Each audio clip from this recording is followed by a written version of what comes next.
9 de la mañana con 14 minutos. Continuamos en Revista de la Mañana y vamos a hablar de un tema bien interesante. Es un reto tremendo que tienen en la educación todos los actores y es lograr que la educación continúe siendo de calidad y lograr ese pensamiento crítico.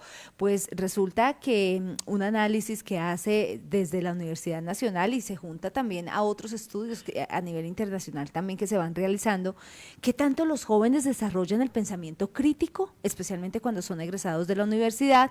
¿Y qué papel juega la inteligencia artificial? Para hablar de este tema está con nosotros Daniel Goya, él es consultor en temas de educación y docente de la Universidad Nacional, a quien lo saludamos con los buenos días, profesor. Qué rico tenerlo acá en la U de Estéreo. Buenos días.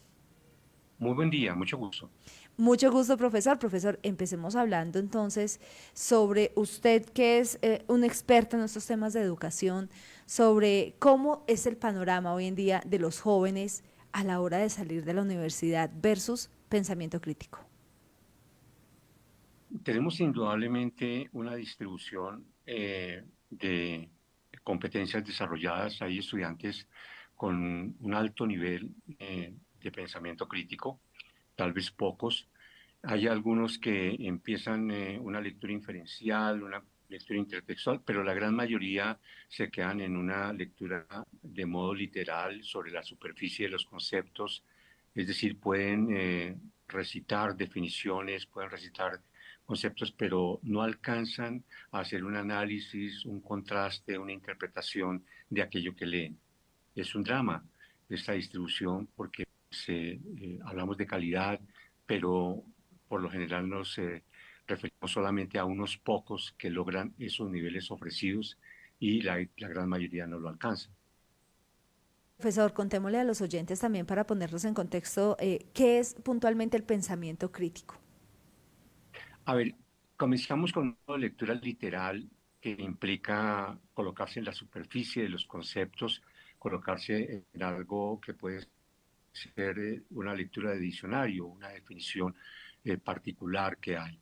Más adelante podemos tener un nivel ya profundo de inferencias que implica que la persona deduce, que la persona al leer un texto puede extraer lo que está implícito, puede hacer interpretaciones, proposiciones, incluso argumentaciones. Más adelante hay un modo de lectura intertextual en donde las personas es decir, ponen en diálogo dos o más autores. A eso llamaríamos intertextualidad. Y más adelante estaría ese pensamiento crítico que implica que la enciclopedia de cada uno de nosotros, al leer un texto, se pone en controversia con aquello que se lee. Y ahí empatamos un poco con la inteligencia artificial, porque la inteligencia artificial es una fuente secundaria que nos entrega una información que obtiene en la red, esta herramienta, pero si no tenemos un nivel de pensamiento crítico, si no tenemos una capacidad de discernimiento y una muy buena enciclopedia, pues nos va a ser muy difícil cotejar lo que estamos leyendo. Bueno, entonces también en este ya contexto que usted nos da, hablemos sobre ese 30% de jóvenes que salen de las universidades, que como usted bien lo dice, se quedan como con el pensamiento superficial de los conocimientos de algunas teorías, inclusive algunas lecturas, pero no profundizan. ¿Cuál es la razón en que ese porcentaje de jóvenes no tienen o no desarrollan ese pensamiento crítico? ¿Hay algún factor? Bueno, múltiples.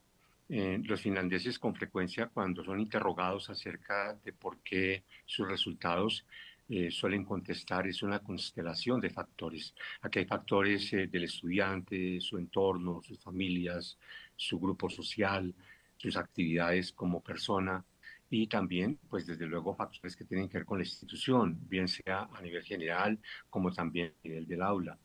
En general, digamos, la posibilidad de desarrollo del pensamiento crítico implica un gran trabajo de lectura, de escritura, de disertación, de conversación, de polémicas, de debates. Entonces, dependiendo de la manera como se aprende, si es simplemente memorizando un texto para repetirlo literalmente, pues el modo de aprendizaje va por ese camino, un camino muy superficial y además es muy frágil y es efímero, se olvida muy rápido.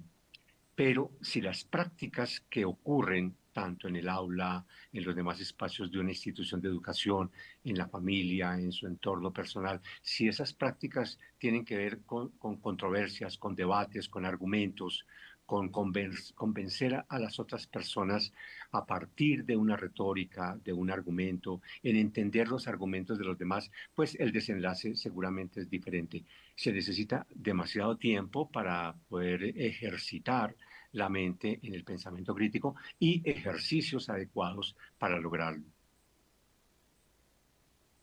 Daniel, ¿usted qué riesgos identifica si no se forma el pensamiento crítico en la juventud? Es decir, ¿qué consecuencias trae el no tener pensamiento crítico? Bueno, en la sociedad estaríamos entonces llenos de personas que difícilmente pueden discernir entre lo correcto y lo no correcto. Difícilmente pueden entender qué es lo adecuado, qué es lo pertinente, porque pues, su conocimiento es simplemente de una definición. Digamos que se llega a cierto dogmatismo y a cierto fundamentalismo y se cree ciegamente en alguna autoridad, pero no se interpela, no se interroga.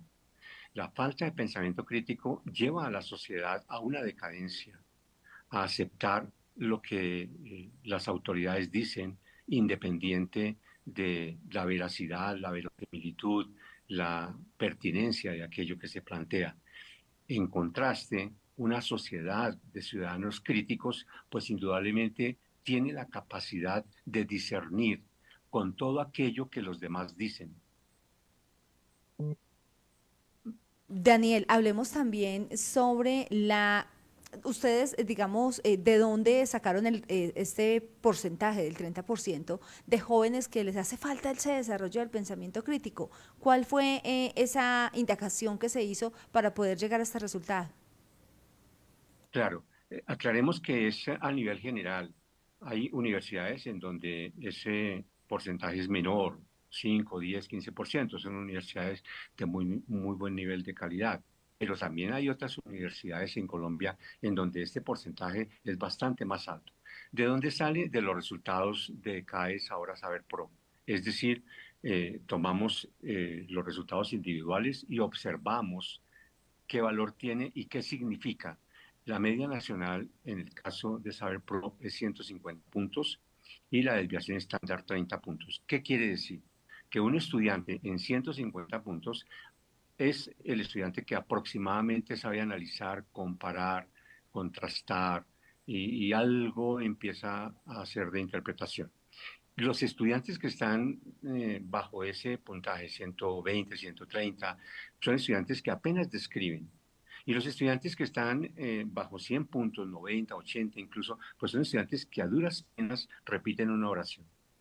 Entonces, de esos puntajes, uno puede agrupar aquellos estudiantes que apenas lograrían una descripción, una definición literal, y encontramos que puede estar en aproximadamente el 30%. Pero esta cifra es muy interesante porque correlaciona bien con el 35% de los profesionales que salen de las universidades de Colombia que finalmente no cotizan a pensiones, no pagan impuestos, es decir, no están formalizados en una actividad profesional. Más o menos un tercio de los egresados de educación superior de Colombia difícilmente puede llegar a argumentar y es la misma cifra de los egresados de Colombia de universidades que no están formalizados en un trabajo regular. Daniel, por supuesto esto también de frenar el pensamiento crítico con base en herramientas digitales, puntualmente con inteligencia artificial, pues es una labor que no solamente depende de los muchachos en las aulas, también hay los modelos pedagógicos que se impartan con base en los profesores son muy importantes. Y es justamente allí la pregunta que le quiero plantear, ¿cómo implementarlos para poder que se le dé rienda suelta a este pensamiento crítico y no se quede como estancado? Porque en efecto existe, pero hay factores que lo estancan. Ahí digamos qué acciones de mejora se pueden implementar al interior de las instituciones. De acuerdo. Cuando uno evalúa profesores y estudiantes de una institución, el profesor le lleva aproximadamente medio nivel al estudiante. Es decir, si queremos que el estudiante progrese, de una lectura inferencial a una intertextual y más adelante una lectura crítica, desarrolla el pensamiento crítico, lo fundamental es que el profesor esté en el nivel de pensamiento crítico. Pero si el profesor no logra estar en ese nivel, pues es difícil que el estudiante adquiera esa capacidad, desarrolle esa capacidad. Las prácticas de aula son fundamentales, la lectura, los tipos de lectura. En el primer mundo, los niños desde los 6 años empiezan a leer textos científicos. Nosotros a los 15, 20 años todavía leemos textos narrativos, textos de fantasía, textos de cuentos. Entonces, hay una diferencia cultural también muy importante que nos lleva a que en esas sociedades del primer mundo los ciudadanos de 15 años ya, según los resultados de PISA, empiezan a hacer una lectura crítica y tienen un pensamiento más avanzado. Nosotros no alcanzamos el nivel 2 de PISA, es decir, nos quedamos en narraciones, nos quedamos en unos textos simples y no alcanzamos a apreciar textos científicos, textos filosóficos, textos literarios de mejor nivel.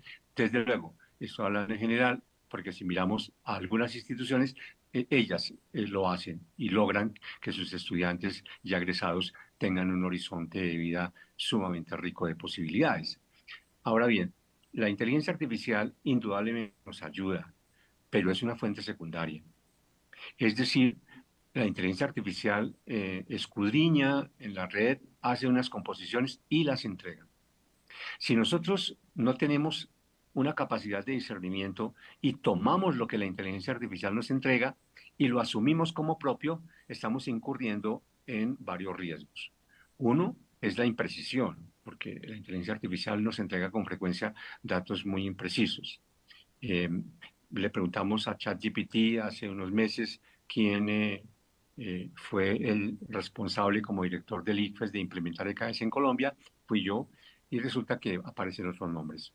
Entonces, pues interactuamos y le comentamos que no, y hoy en día, si uno lo consulta, dice Daniel Boone, pero dice en su versión del 2000, y yo comencé en el 2002.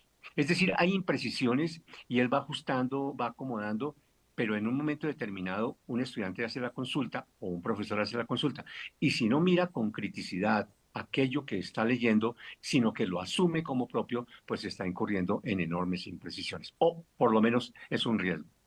Un segundo riesgo sumamente delicado es el plagio. Nosotros le hemos pedido a ChatGPT, por ejemplo, que nos elabore un instrumento de evaluación que tenga tales características, campo de la evaluación. Y resulta que presenta un texto que nosotros en nuestro grupo de investigación en Colombia lo hemos hecho. Delicado, muy delicado. Lo tomó de la red y lo presentó y en ninguna parte aparece el derecho de autor.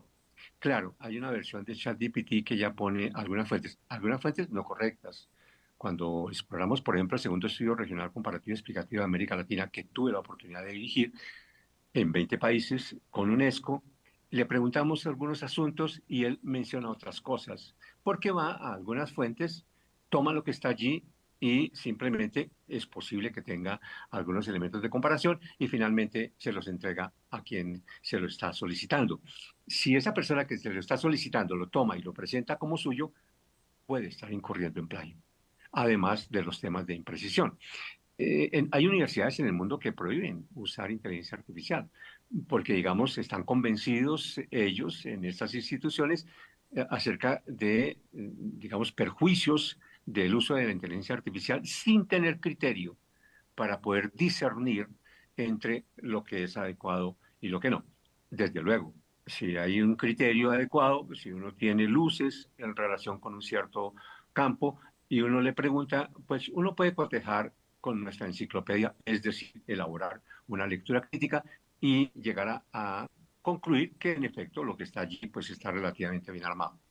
Hay otro problema, simplemente como para ilustrar un par, que es el de la incoherencia global.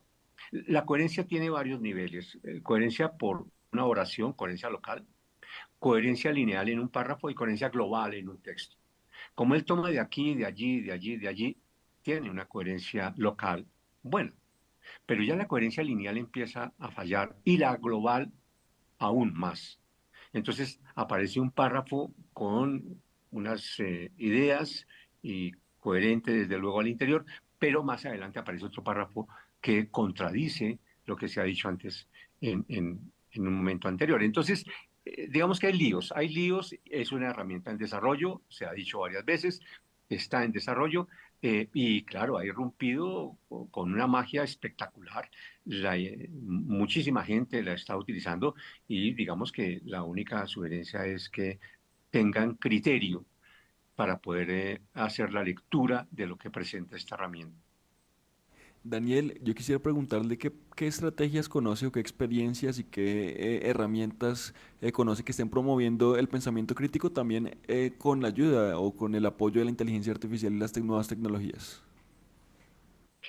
Eh, no doy nombres para no hacer, digamos, como publicidad, pero sí, indudablemente hay instituciones que trabajan a partir de ensayos.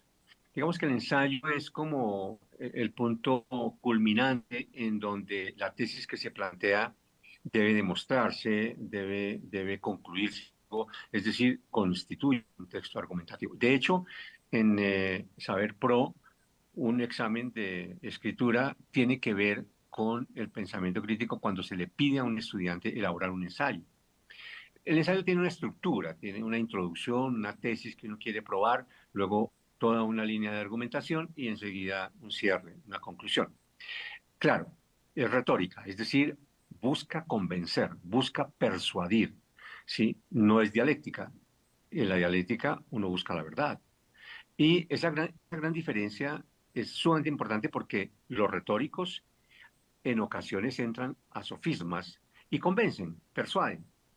De ahí la necesidad de un pensamiento crítico bueno, digamos en términos coloquiales, no tragar entero, digamos, para poder eh, o- observar y reconocer cuando hay alguna parte que rompe la lógica y se establece un sofisma.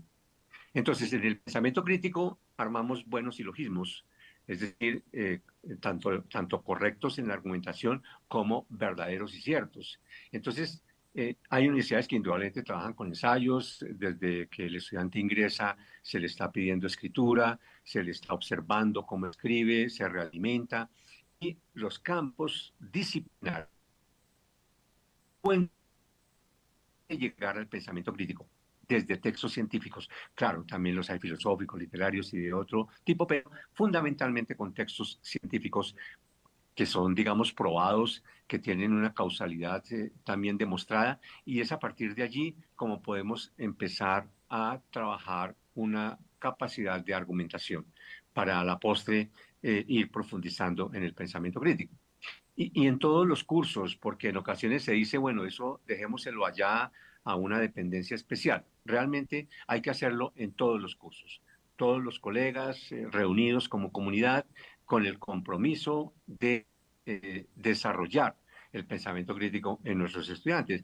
Y tenemos que aprovechar todo momento, desde el primero hasta el último minuto de una reunión con unos estudiantes, debemos estar trabajando en el desarrollo de la criticidad y a través de la argumentación es un camino.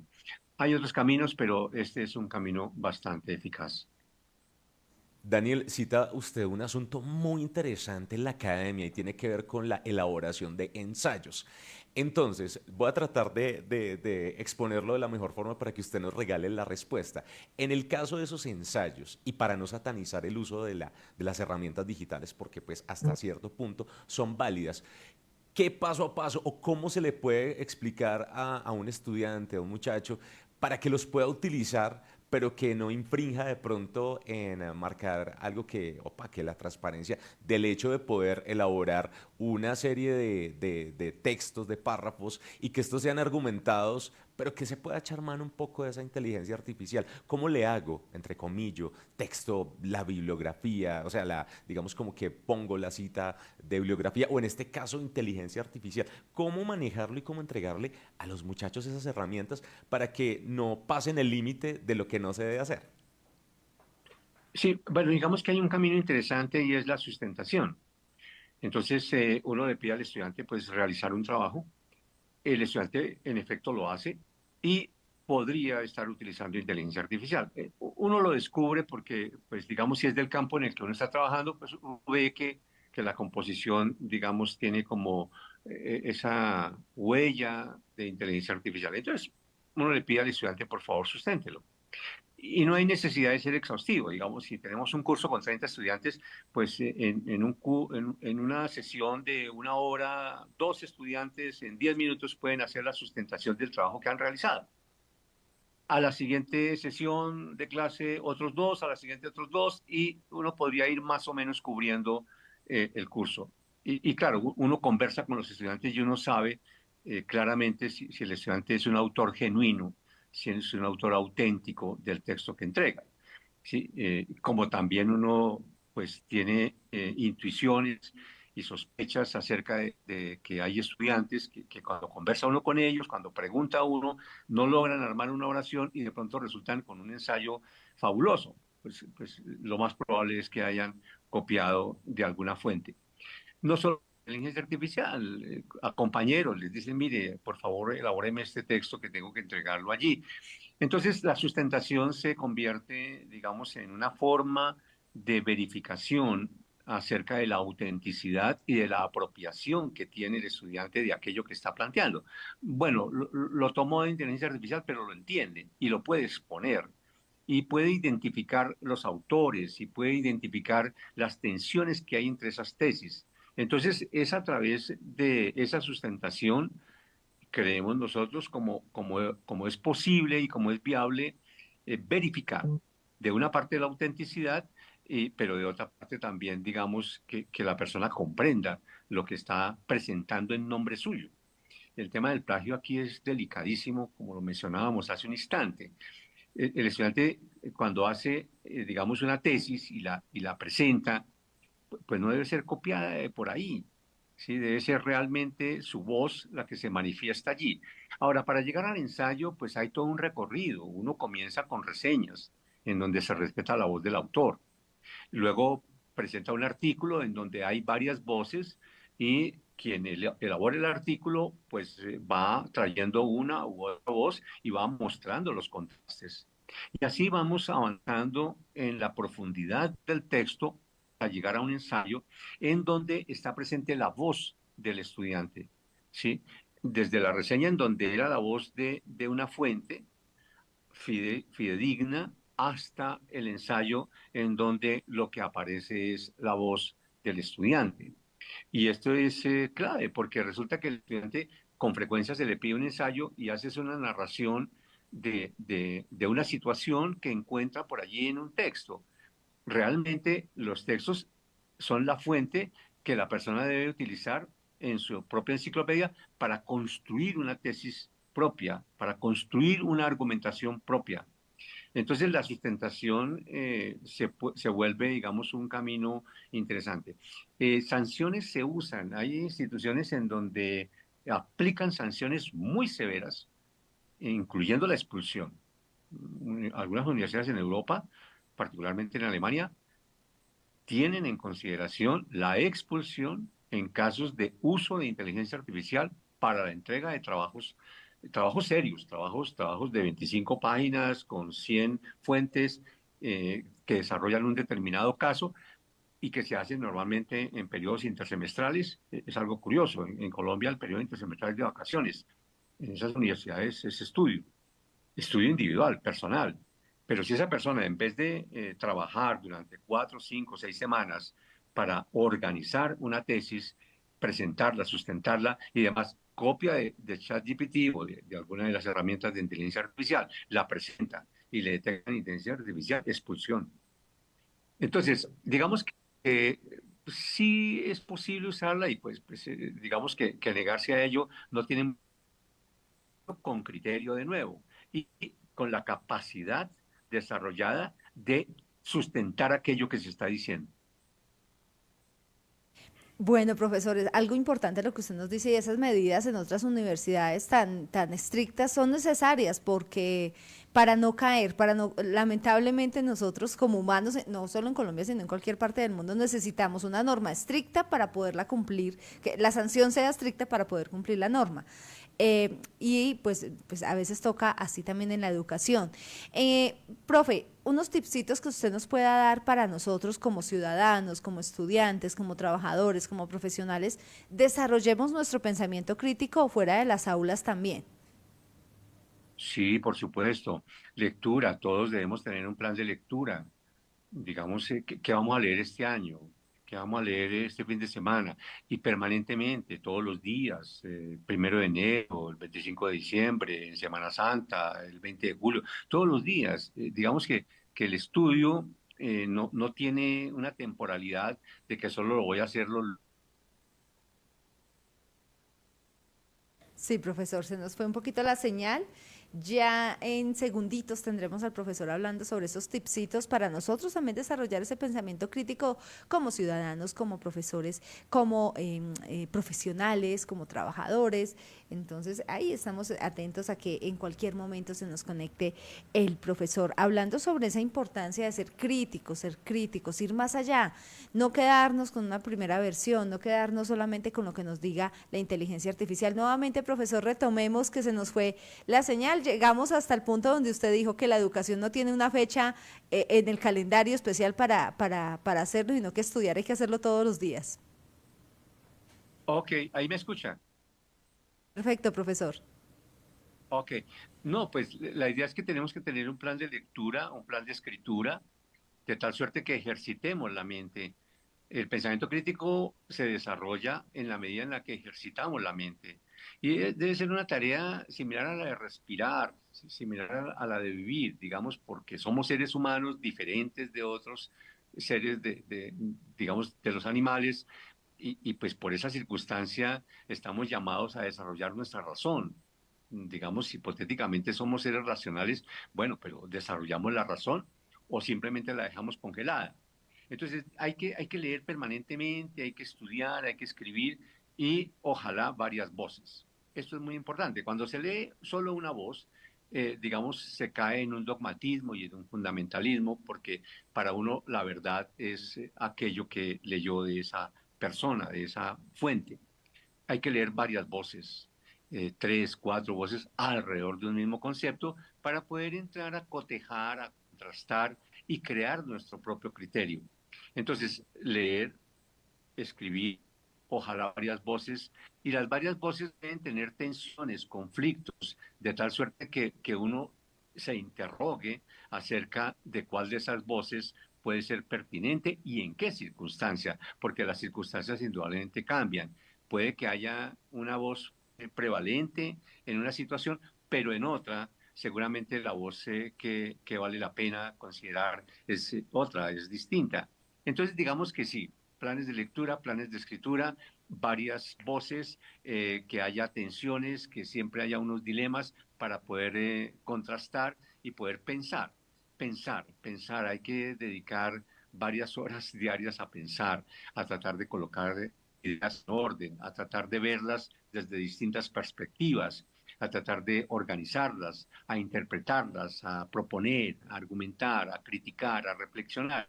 Estos ejercicios de la mente nos van llevando poco a poco a un pensamiento crítico. Ahí sí podríamos decir, no es vivir por vivir, sino tener razón, ponerle lógica a las cosas y criterio y crítica a todos lo que sucede, no vivir por vivir. Qué buenos tips. Y un tipcito más, profesor, ¿cómo usar esa herramienta de la inteligencia artificial sin caer uno el desbordamiento y el descaro de que sea la inteligencia artificial la que haga todo por mí, sino que usarlo como una herramienta importante, pero sin yo perder esa integridad de mi pensamiento crítico? Sí, a ver, nosotros distinguimos muy bien la fuente primaria, es decir, los autores genuinos y auténticos de una tesis, y las fuentes secundarias, que son aquellas que simplemente toman de la fuente primaria y hacen algunas recomposiciones. La inteligencia artificial es fuente secundaria. La inteligencia artificial no crea conocimiento, no presenta el desarrollo de sus investigaciones. Lo que hace es tomar de fuentes primarias, de fuentes secundarias, alguna información, organiza y entrega un determinado texto. Como fuente secundaria, nosotros debemos interrogarla permanentemente y más bien acudir a la fuente primaria. Si queremos un texto sobre algún campo particular, tratemos de ir a la fuente primaria. A nuestros estudiantes en pregrado, en posgrado, siempre les pedimos, por favor, fuente primaria. Siempre, siempre fuente primaria de cada concepto. Y la inteligencia artificial no es fuente primaria. Entonces, nos puede ilustrar, nos puede ayudar, nos puede mostrar un cierto camino, pero somos nosotros los que tenemos que ir a la fuente primaria a tomar de allí el concepto original, tal como se presentó de manera original. Profesor, yo sé que lo damos por sentado y eso aquí lo estábamos analizando, consultar la fuente primaria, pero contémosle a los oyentes qué es consultar la fuente primaria, ¿a dónde vamos? Claro, por ejemplo, queremos saber de la mecánica clásica, hay que ir a Newton. Queremos saber de la mecánica relativista, hay que ir a Einstein.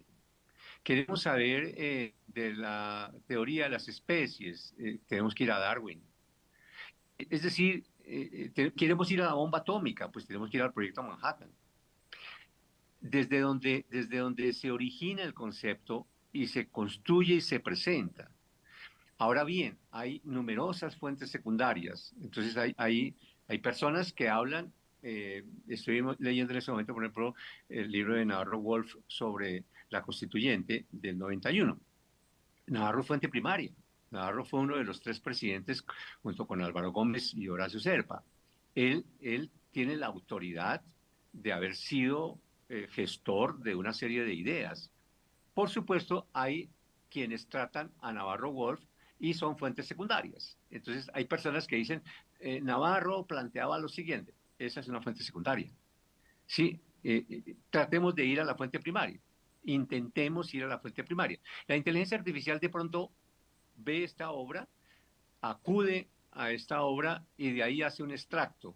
Esa es fuente secundaria. ¿Sí? Y la fuente primaria, pues en este caso particular, es Navarro Wolf. Y así muchos otros, ¿sí? No sé, Los Miserables de Víctor Hugo. Entonces, uno quiere saber realmente el concepto de miserable en Víctor Hugo, vamos a la fuente primaria. No a lo que otras personas deducen que tal vez quiso decir Víctor Hugo allí. Entonces, es eso, es como el concepto de miserable en Víctor Hugo es fascinante, pero quien lo lee hace una interpretación y puede hacer un escrito y esa es fuente secundaria, ¿sí? Profesor, buenísimos esos tips, buenísimos y aplican no solo para estudiantes, esto aplica para todo mundo, para la tía que ve las noticias en su Facebook, para el profesional que está haciendo su trabajo en su empresa, para todo mundo aplica ir a la fuente primaria. Pues muchísimas gracias, profesor, por su tiempo, por su explicación tan clara y pues por estas recomendaciones que nos da. Con todo gusto. En el periodismo es fundamental ir a la fuente primaria. Total, total, eso estábamos hablando aquí con los colegas, el periodismo clave, supremamente clave, ir a la fuente primaria, eso sí es verdad y no quedarse con la fuente secundaria que como usted dice, que no solamente es el chat GPT o la inteligencia artificial, sino también el concepto de otros después de analizar esa fuente primaria. Gracias, profesor. Con mucho gusto, buen día. Igualmente, profesor, que esté muy bien. Pues estábamos al diálogo con Daniel Bogoya, él es consultor de temas de educación, docente de la Universidad Nacional, y estábamos hablando sobre